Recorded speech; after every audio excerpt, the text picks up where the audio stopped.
Welcome to the Golden Age of Cardboard podcast, where we remember a time when stacks of cards were held together with rubber bands and Mickey mantles were put in bike spokes. We hope you will enjoy and reminisce as you come along with us as we tell stories about the baseball cards from the Golden Age of Baseball. We will examine the state of the vintage baseball card market and talk to some of the greatest collectors in the hobby. You won't be hearing us talk about any chrome or shiny cards here. Now, to take you on this retrospective journey, here's your host, direct from the shallow end of the gene pool, my son, Mike Moynihan.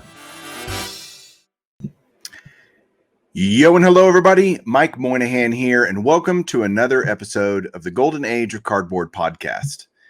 And I am so excited because we are finally in the year 2021.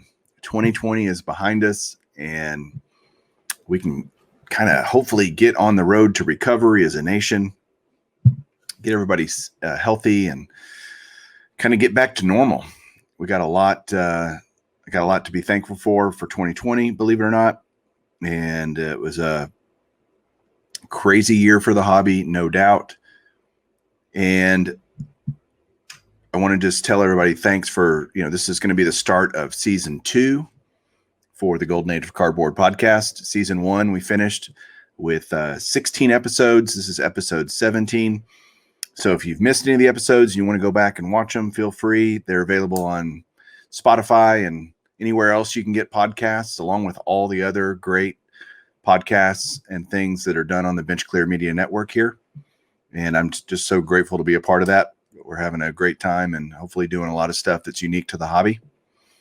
And I hope tonight's a little bit unique to the hobby too.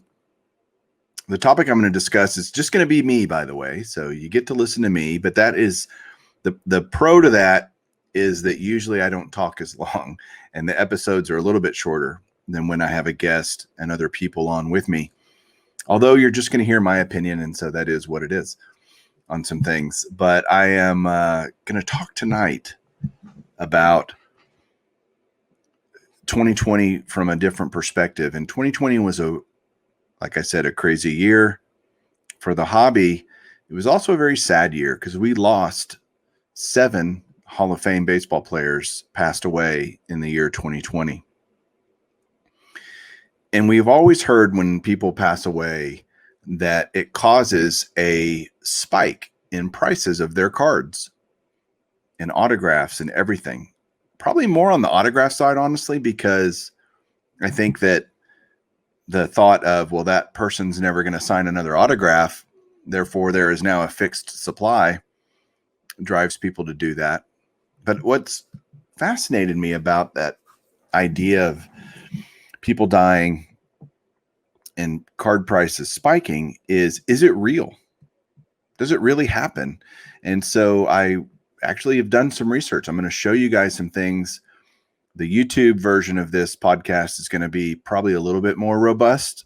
So if you're listening to it on a podcast and you want to see some of the data, some of the screenshots that I'm going to show, go to YouTube and you can find this recording and watch it as well.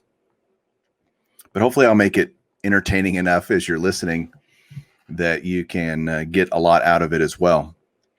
So the thought was, is it real? Is it legit? Does it last long? All of those things. And I think there's a perception that is true. And so I've got some data to talk about with that to find out if it really is. But it does crack me up that people gravitate toward, oh man, so-and-so died, I need to go pick up his stuff. And I would say, well, that's interesting because the person, whoever it might be, let's take Mickey Mantle when he passed away a long time ago now, but he hadn't done anything in baseball in 20 years. It's not like his stats had changed or his fame had changed or anything. He just passed away. And what I really think passing away does is it brings a spotlight to that player. People are talking about him and going, man, that was a great play. Mickey Mantle was a great player. I need to go I don't have a lot of Mickey Mantle stuff in my collection. I need to go get some more things for my collection. And it just brings it to front of mind, I think, more than when they're still alive. And that's kind of sad, right? If a player is a great player, I would think you'd want to buy them all the time, not just when they happen to pass away.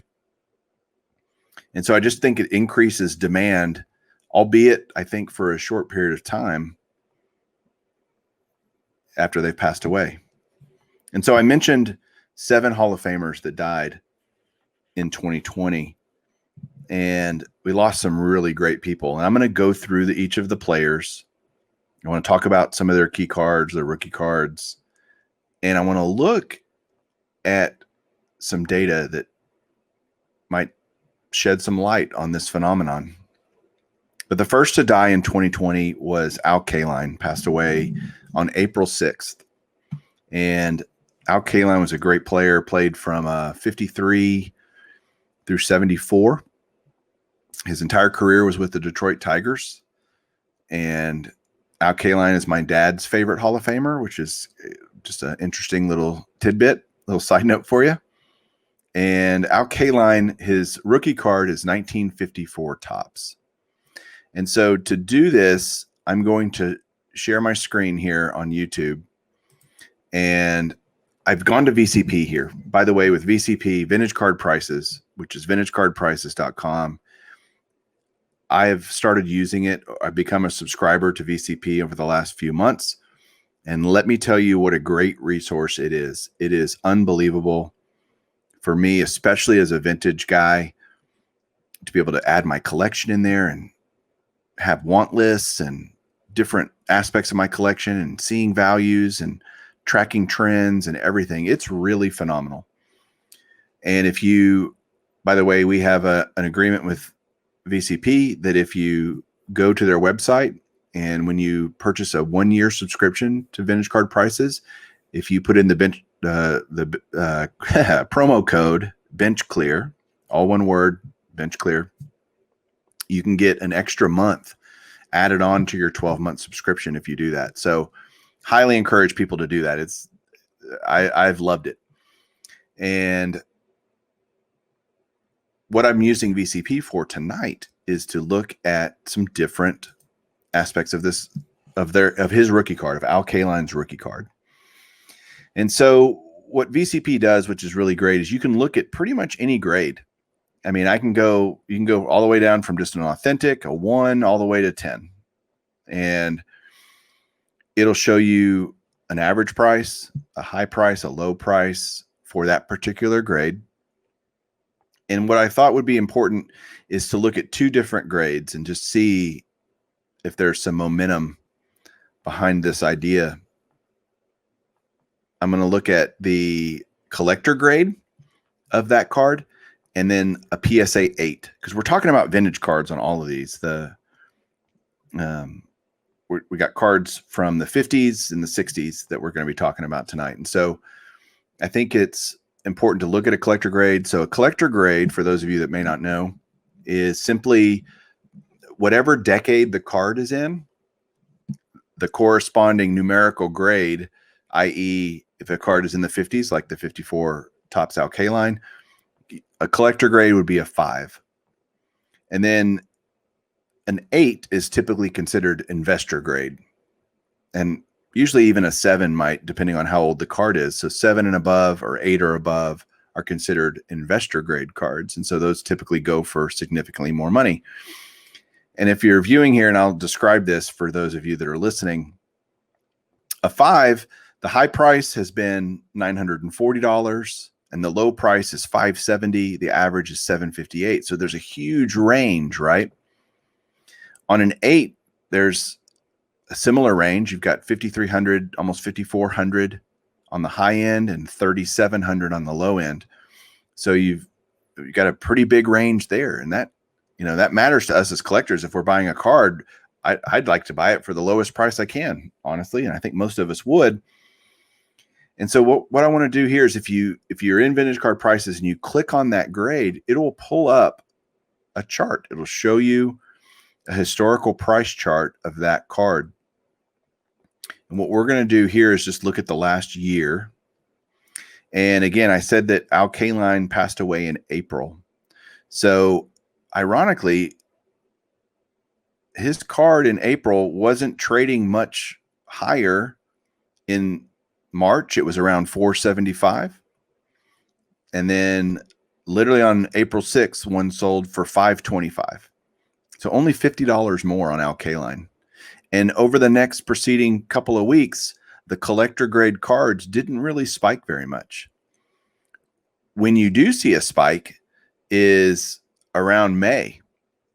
And then you see it dip back down and it goes back up in August and kind of hovers around that $800 to $900 range throughout the summer, which I think is more due to COVID than anything, more due to the spike in prices in general of all cards, even vintage, during that time, not because necessarily that Kaline passed away.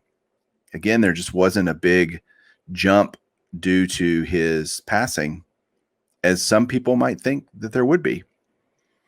And the last sale of a collector grade Kaline rookie that's on VCP was in November of 2020, and it sold for $570, which is not that much different from when he passed away. It was $550. So it's kind of come back down. There's a whole lot of reasons that could be true. And again, we're looking at PSA 5s, and something really to remember about this, we're looking at all PSA 5s, and not all PSA 5s or any grade are equal. There are some that just look better, have better eye appeal, better centering, less snow, better corners, you name it. There can be a whole wide range of differences between any one grade, even in just a singular grade. If we go look now at, say, the PSA 8 of Kaline for the same time period, we'll look at 1 year, kind of take a look at that. If it wants to work for me here, it's not cooperating on my computer screen. Okay, here we go. So the last sale of a PSA 8 was in December. And look, VCP, I mean, it keeps up pretty good, but it's not perfect, but it does a really good job of showing us some stuff here. And actually, a PSA 8 sold in March, right before he died, at almost 5,000.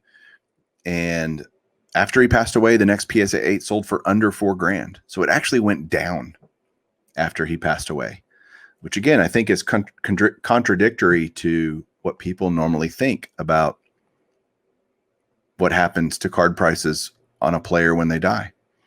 And it's been pretty steady, honestly, over the last 6 months in that, it's $4,000 to $5,000 range, which that may not sound like a huge range, but it's $1,000 difference. That seems a little more significant. But the last one sold for $3,850, which was very similar to the price right after he passed away.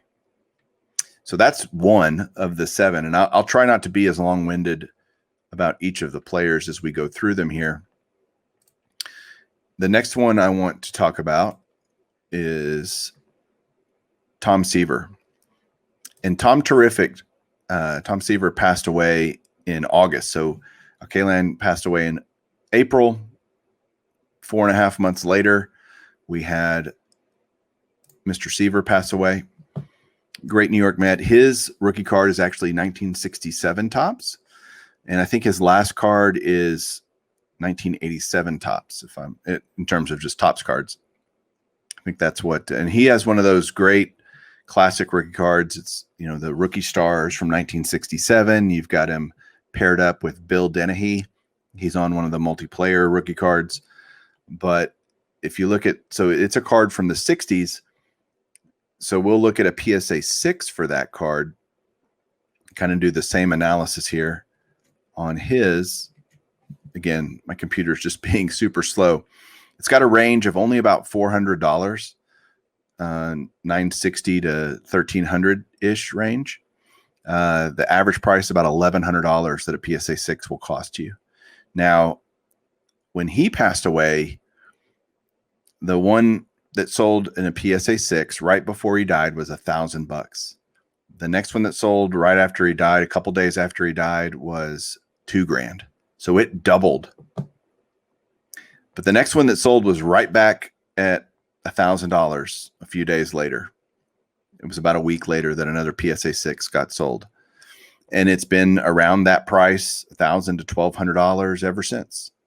It hasn't really done a whole lot. It had an initial spike, one sale, it looks like, and then that was that. If we look at his PSA 8s, got a range of $2,700 to about $3,450. And again, you see the same thing after he passed away in August. Just not a ton of spiking.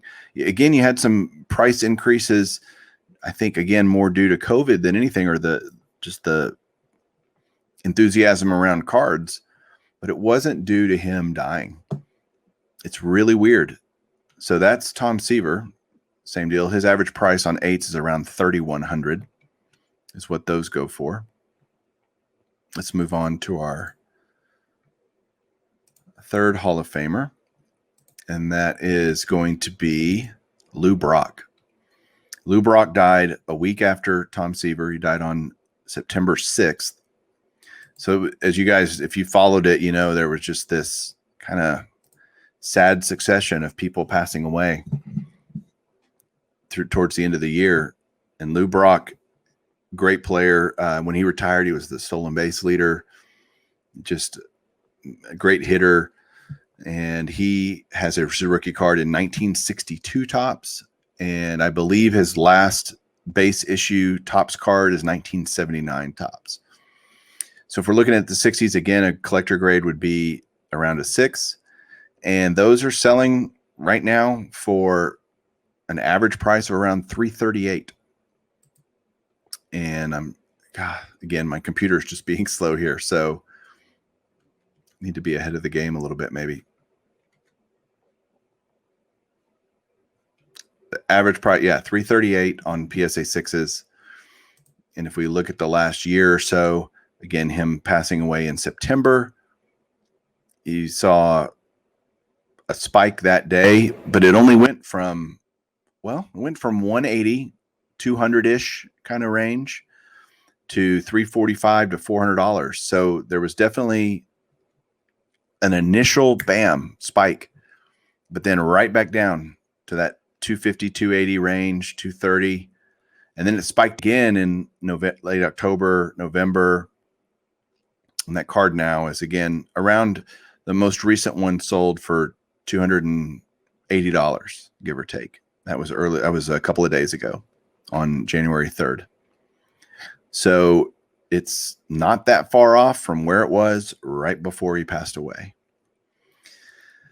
So hopefully you're seeing a theme with this. The next one that passed away was Bob Gibson. So let's go look at Bob Gibson. I know I didn't look at the PSA 8s for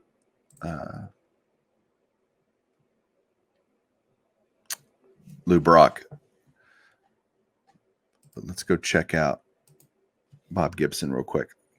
All right, so Bob Gibson, the famous Pepto-Bismol card, the 1959 Topps rookie of Bob Gibson, classic card, one of those cards that was used in Project 2020 this year.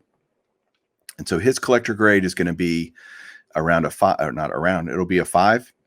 And those average about $650. This is a pretty condition sensitive card. There's typically a lot of centering issues with 59 Topps, and you got snowing and all kinds of stuff. So it's just typically one of those kind of high demand cards to begin with. And again, Bob Gibson passed away on October 2nd, so almost a month after Lou Brock. And his card prices were around $500 to between $500 and $600. He passed away on October 2nd, and the next one, the one right before he died, was $575, and then the next one was $1,000. So again, you see that initial demand, initial spike, and then coming right back down to the $500 to $600 range, $650. So it's still higher than it was before he died, but it's not, crazy appreciated since then. with the last one selling around $600 for, again, a PSA 5. If we look at his PSA 8s, which are, again, high demand anyway, but you're talking about a card that's average around $3,200. The last one sold for $2,800, as a matter of fact. So a little less than average. You see again that initial spike before he died around $3,000, right after he died around $4,000, and then right back down to, again, $2,800 as they are now. So definitely short-lived when you have these price changes for these players. Next to pass away in 2020 was the great Whitey Ford. And Whitey Ford passed away in October, on October 8th to be exact. His rookie card is great. I just picked it up, as a matter of fact, not too long ago, because I've been wanting one for a long time, and I finally was able to pick one up. And his rookie card is 51 Bowman. It's a great card. And so it would have a collector grade of a 5. Let's look at those. You've got just around the $600 to $800 range. We had a spike in June for some weird reason. I have no idea why the price spiked in June. But then in October, actually, it doesn't look like. Yeah, the last PSA 5 actually that is on VCP wasn't till it didn't. The last one was June 23rd.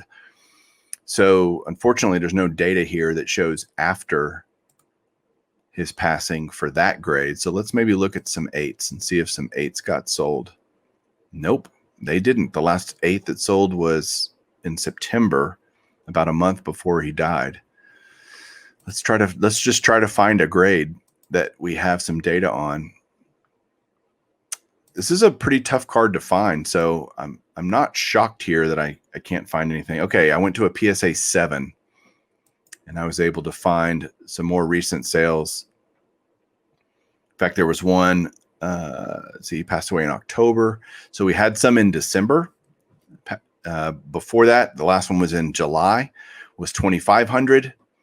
The December sale in December 13th was $5,500. So you got a $3,000 increase over those few months.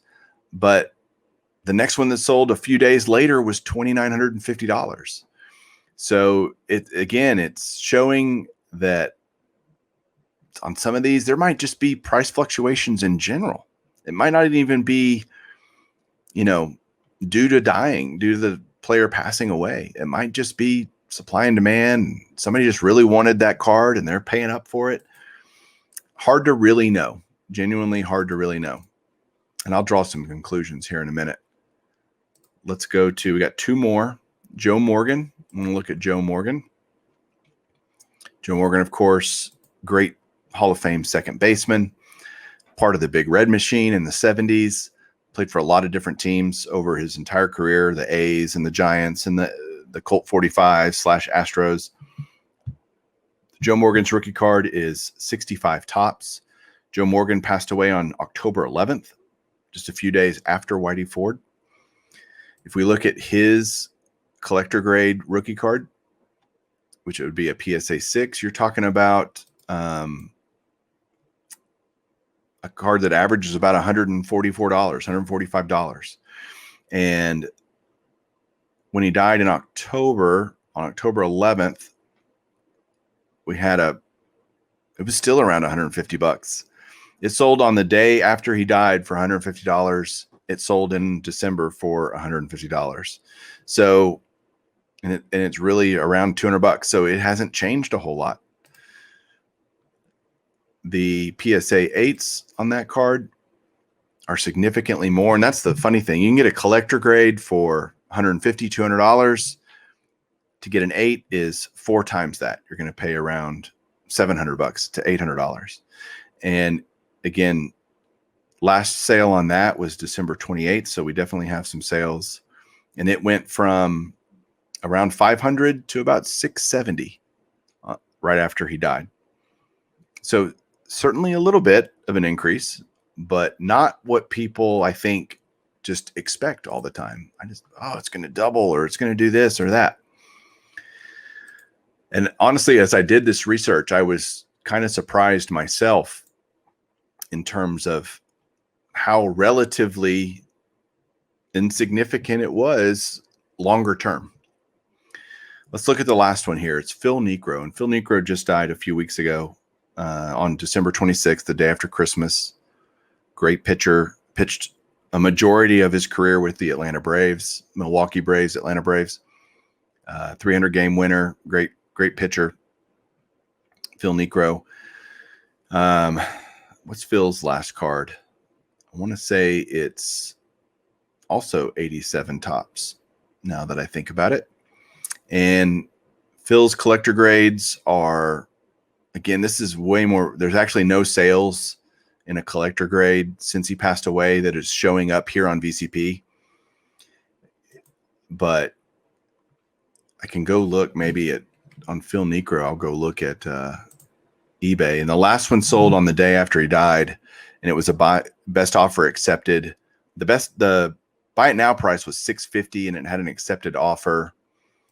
Hard to tell really from looking at this what that price was. It was probably around, well, the last best offer before that was $625, and it's above that. So that means that it sold for a higher price than $625.